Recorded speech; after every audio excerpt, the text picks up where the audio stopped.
Chapter 6: Life Processes. Respiration. Earlier we studied that every living organism needs energy to do work.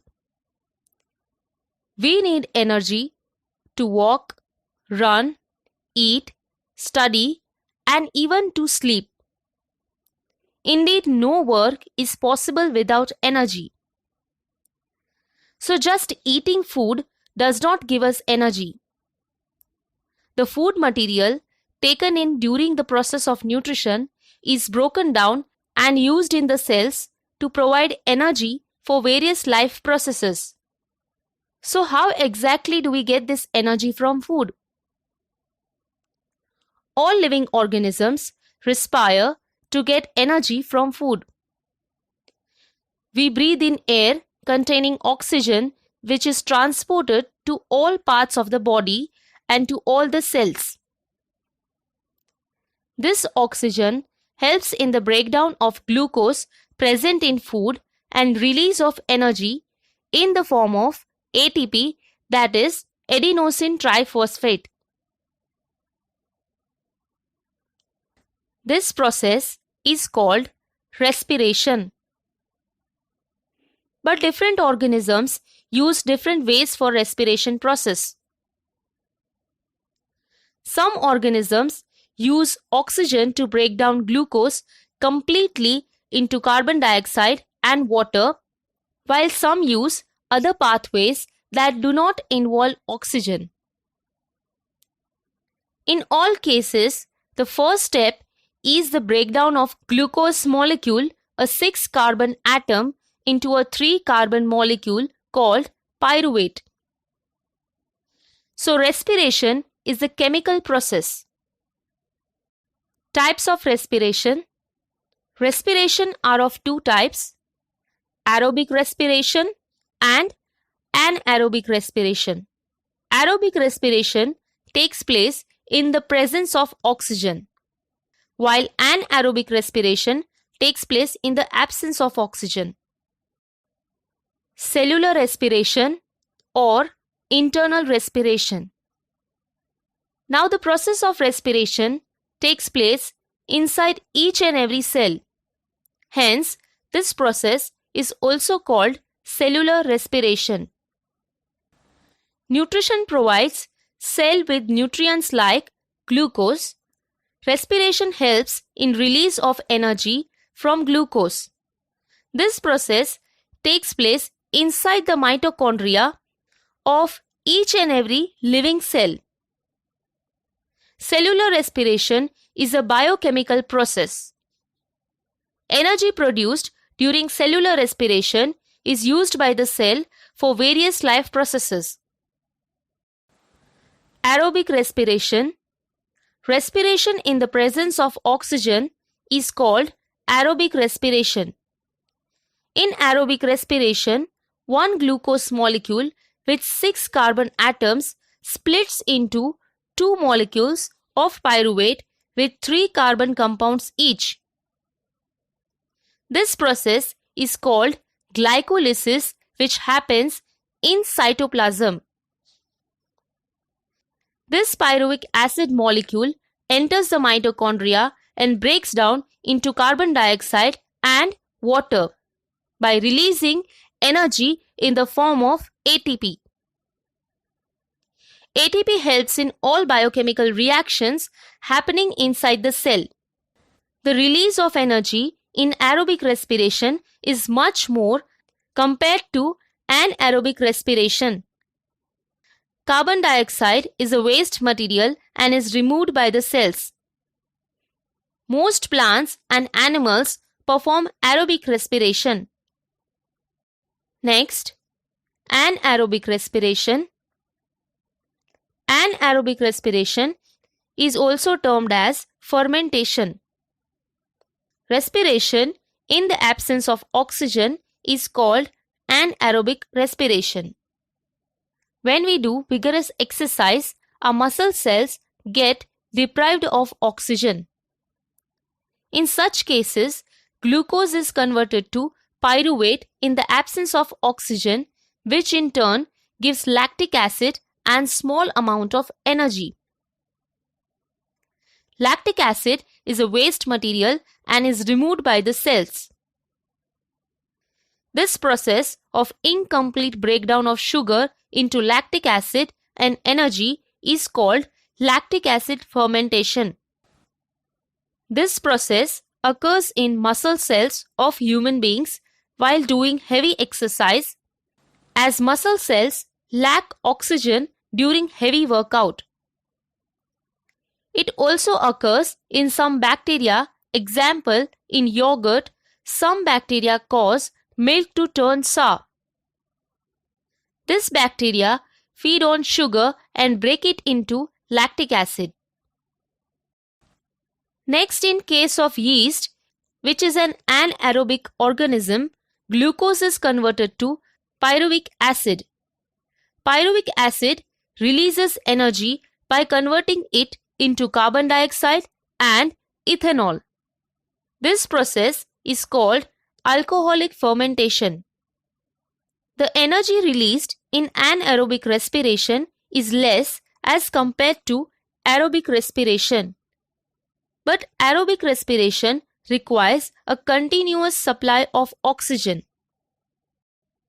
Now let us see how organisms like plants and animals take up oxygen for aerobic respiration. There are two stages of respiration: external respiration and internal respiration. External respiration. External respiration are of two types: breathing and gaseous exchange. First, breathing involves the movement of air from the external environment into the lungs, and air containing more amount of carbon dioxide is expelled out. This is accompanied by the simultaneous exchange of gases in and out of the blood. In higher animals like human beings, oxygen is taken inside and carbon dioxide from the blood is released out of the body. Number 2, gaseous exchange. Gaseous exchange involves diffusion of oxygen from lungs to blood and carbon dioxide from blood to lungs. In plants, gaseous exchange takes place through stomata of leaf with the environment. So these are the two types of external respiration. Next, internal respiration or cellular respiration is where gaseous exchange takes place between the blood and the body cells. So these are the two stages of respiration. Next, let us see exchange of gases in plants. Plants cannot breathe as plants do not have respiratory system. So gaseous exchange in plants takes place by diffusion process.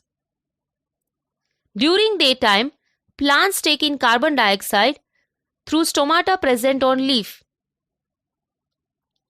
Carbon dioxide is necessary for photosynthesis process in order to produce food. During photosynthesis process, plants remove oxygen as waste material through stomata.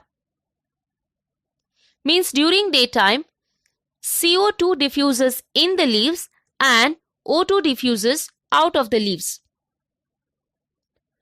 While during night, carbon dioxide is removed or eliminated by the plants. So at night, oxygen diffuses in and carbon dioxide diffuses out. In this way, plants take up oxygen by diffusion process to produce energy from food. This energy is used by plants for process like growth and repair of cells, etc. Just like leaves, exchange of gases also takes place in other parts of plants like roots and stem. Exchange of gases in roots takes place by diffusion process, while stem of woody plants have small pores called lenticels and herbaceous plants have stomata for exchange of gases. So in this way, exchange of gases takes place in plants. But plants require less oxygen compared to animals as they are stationary. Next, exchange of gases in animals. Different animals have different organ systems for taking up oxygen and removal of carbon dioxide. For example, unicellular organisms like amoeba and planaria do not have organ system, so they respire through cell membrane by diffusion process. Animals like earthworm and leech respire through their moist skin.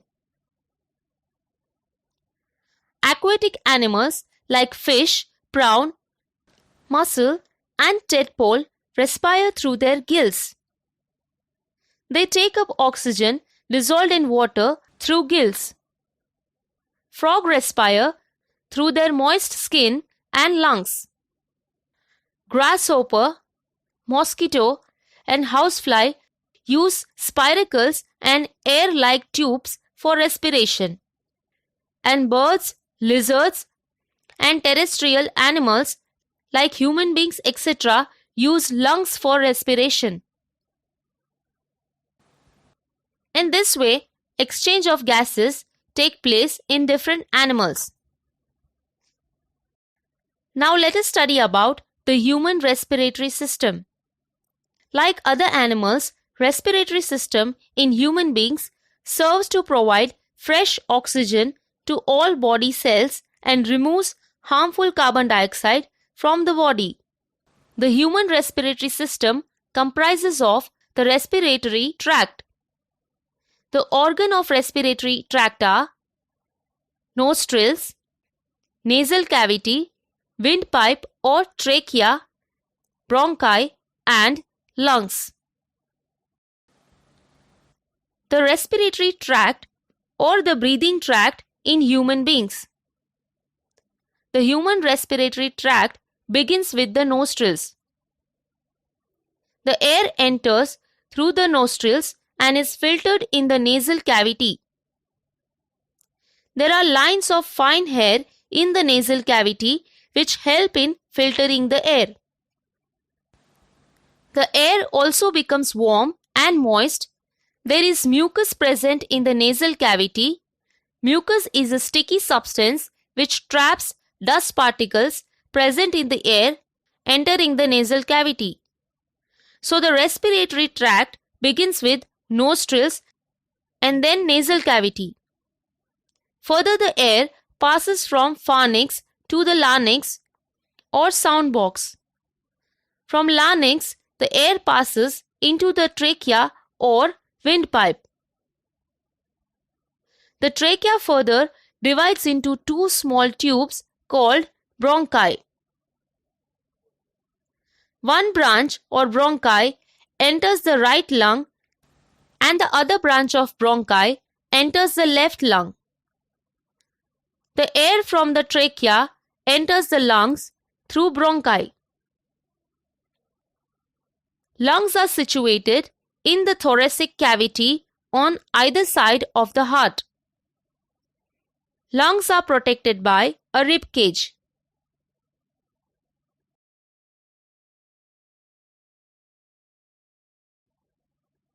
The major branch of trachea, called bronchus, enters into the lungs. The bronchus is further divided into two bronchi. Bronchi are further divided into smaller and smaller large number of tubes of bronchioles. Tiny balloon-like structures are present on the end of each bronchiole. These are called alveoli or alveoli sac. Exchange of gases takes place through alveoli sac. If the alveoli surface of the lungs is spread out, it will cover about 80 meter square area. The walls of alveoli are thin and covered of thin blood capillaries. Blood contains RBCs or red blood cells. RBCs contains hemoglobin pigment. Hemoglobin pigment absorbs oxygen from the air present in the alveoli or air sacs. Exchange of gases takes place through thin walls of capillaries present on alveoli.